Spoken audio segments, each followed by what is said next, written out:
Right.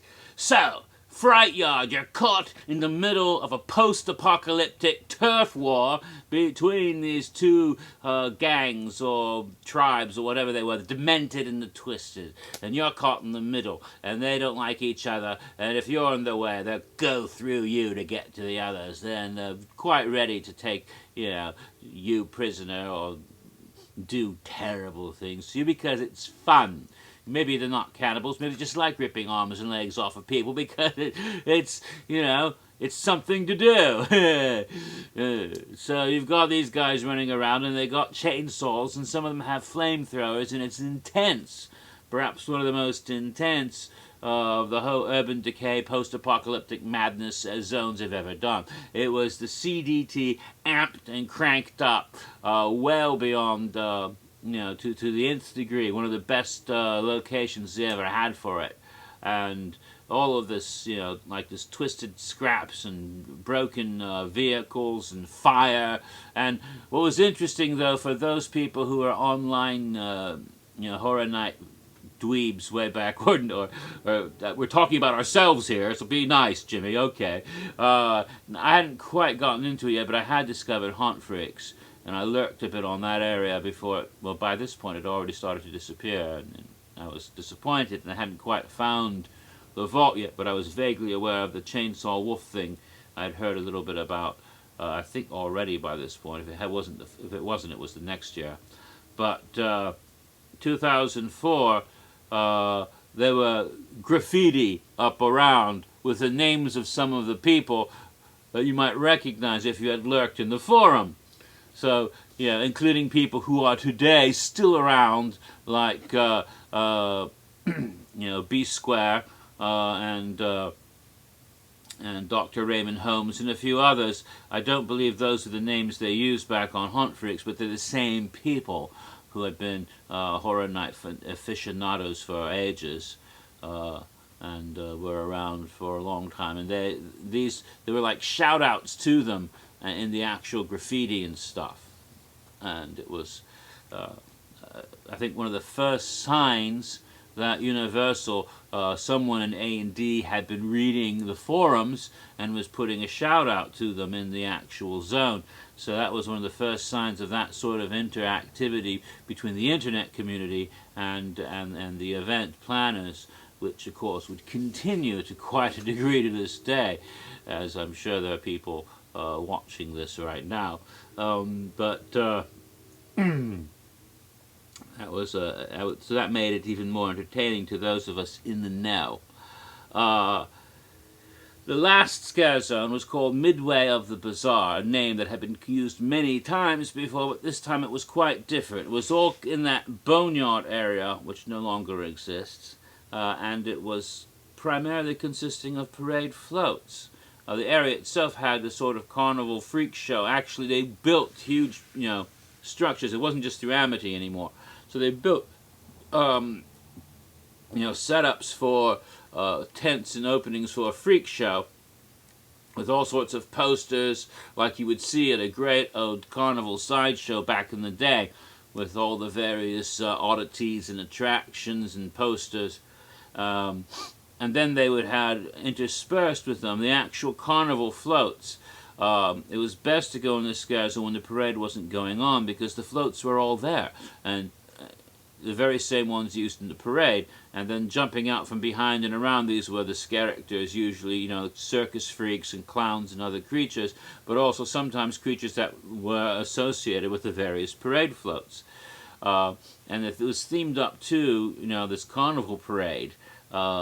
That had appeared for centuries, appearing in town. Sort of like Something Wicked This Way Comes, where the guy's father had been a preacher in Greentown way back when, and he wrote in his diary about the autumn carnival came, and said it had been here before, and the same carnival keep coming back for generations, even though they shouldn't be the same people, but they are. And to do their evil. And somehow in different places around the country, always on a Friday the 13th, in different years going back for, 50, 60, 100 years, this carnival would show up, and there would be a carnival parade, and would obsess some people. And kids would go, oh, I've got to see that, and they would go to the thing, to the Midway, and then always, someone never came back. Some child disappeared and never returned. And in the website, there was a girl who's been studying it, and she was going to go, of course, to see what this was herself when it came to her town, except she was never heard from again herself. Yes. Now it was coming to Orlando. So that was the idea behind that one. So I've covered all the scare zones and haunted houses that year. Wonderful. Now, before we go on to the shows, I'm going to talk a bit about the merchandise and memorabilia. I did mention the brochure. I have it here. Last time talking about 13, I was looking for the disclaimer. Apparently, they didn't do one that year. Maybe this was the first year they did it, because it's here this time. It says on here quite clearly, it says, this event may be too intense for young children. So, this was the year they really started putting that in the brochures, apparently. At least my oldest surviving brochure. And it, again, talks about the don't stand in line like a zombie. That's a line they've been using for years, because there it is with the express. And tells you where you can eat and what rides are open, of course. But it doesn't have all those colorful little things. Talks about City Walk and the Express Pass, and I mean the frequent fare. And I've already shown you, the map, but basically this is all you had. So not as exciting in appearance, but you had that nifty psychotic person on the cover who's of two minds, apparently. Other little bit of memorabilia, not much, but I did take a frequent fare pass that year, the first time ever. If you look closely, you can see how much better looking I was all those years ago, a lot thinner. And you can see I'm wearing my black t-shirt. It in fact is the 13 t-shirt from the previous year, which was a large.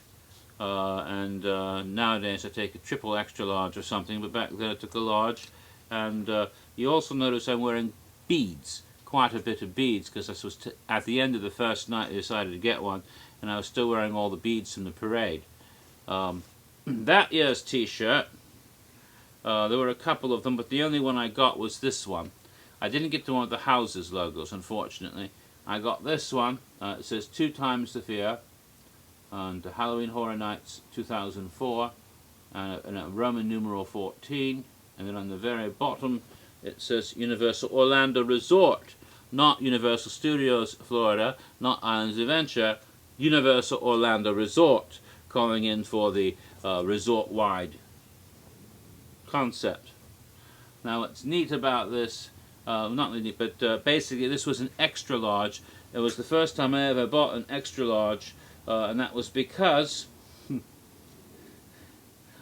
they were out of the larges. I didn't want to get a medium or a small, so I bought the extra large thinking I'm going to swim in this. Turns out now, of my old t-shirts, that's the smallest one that I can fit into. And so I wore that recently at 20 Years of Fear, as I commemorated the event by wearing all my old t-shirts that I could still fit into, and that was the first one I wore opening night of 20 Years of Fear. I also have for the parade. Now the parade was really cool that year. As I said, it did that circular route, going from the Boneyard up around New York Street, going over around that corner where that statue is, by what today is Starbucks. Back then it wasn't Starbucks, but that Nazerman's area, and then cutting around through the Shrek Alley and coming back around just in that circle. And thus, it was actually a fairly small route, but they would go, they go down that along the side of the lagoon towards almost by Mel's, and then go up Shrek Alley, and then go up around that circle. Right. So that was the parade route that year, and and it was still a cool parade. And I did get 3 doubloons, 2 that were sort of orange and 1 that was almost red. And on the doubloons, you have the basic logo. It shows the circular with the 3 electric diodes and a 14 in the middle. Halloween Horror Nights 14, Universal Orlando 2004, not Universal Florida, Universal Orlando to specify it's the entire area. And you can see the thing. You see the 3 diodes and the 14 in the middle. It's an Arabic 14, not a Roman numeral 14, oddly enough. On that picture, because in other places they use the Roman as on the t-shirt. The back was completely different than ever before. Halloween Horror Nights 14, Universal Orlando 2004, because they didn't want to associate it just with Universal Studios, where they always had that archway that was a symbol of that. So what they did was came up with a more generic image that would not specify which park. It's just sort of a graveyard scene. There's a coffin and a graveyard with a tree. A very different look. Sort of an open grave. An open grave with a coffin and a tombstone. So the parade had a lot of different floats. They were much more elaborate than ever before. Great big, huge set pieces. A great big Viking ship, for example, a medieval castle-like set, a big Mexican Day of the Dead sort of thing with big skeletons. It's long before Esqueleto Muerto. There was another sort of pyramid, and I think a graveyard set, and a couple others. I think there were like 6 or 7 altogether. They were quite amazing, and set pieces with the characters and everything. Was a very good parade that year, of course. And it was the last time they ever held the Festival of the Dead Parade, of course, as it's never returned to us so far. Sorry about that. Now, there are logistical difficulties with holding a parade coming in and out of backstage. The boneyard is gone, and I come in and out of backstage where the entrances to rides and queue areas are. They'd have to figure out how to do that and where to run it with the crowds of people on the streets and when to do it. There's all sorts of logistic problems, but they have not, from what I understand, they have not said they'll never do one again. They may not do a big float parade. They might do the idea they had at Islands of Adventure of having a processional with small pushed or, not floats that are motorized, but those that are pushed by individual people, a sort of procession sort of thing. There's all sorts of other possibilities they could look at. So we might have some return of a parade someday in the future.